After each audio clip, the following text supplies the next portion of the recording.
લક્ષ્ય ન્યૂઝ, એક નજર, એક લક્ષ્ય. સિદ્ધપુરમાં રખડતા ગૌવંશની સમસ્યાનો કાયમી ઉકેલ આવ્યો છે.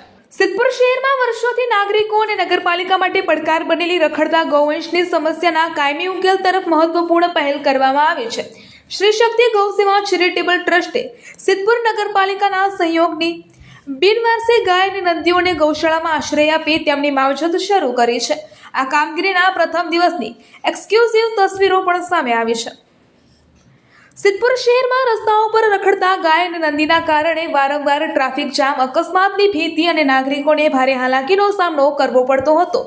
દૂધ આપતી ગાયોને પશુપાલકો રાખે છે, પરંતુ આખલાઓને દૂધ આપવાનું બંધ કરી ચૂકેલી ગાયોને ઘણીવાર રખડતી મૂકી દેવામાં આવતી હતી, જેના કારણે શહેરના અનેક વિસ્તારોમાં રખડતા ગૌવંશની સમસ્યા દિવસે ને દિવસે ગંભીર બનતી હતી.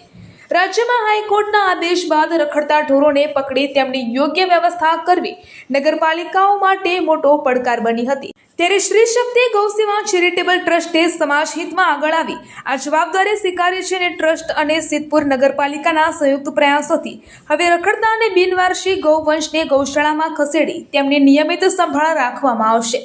આ કામગીરીના પ્રથમ જ દિવસે આશરે 20 જેટલા બિનવારસી ગાય અને નંદીઓને પકડી સુરક્ષિત રીતે ગૌશાળામાં ખસેડવામાં આવ્યા હતા.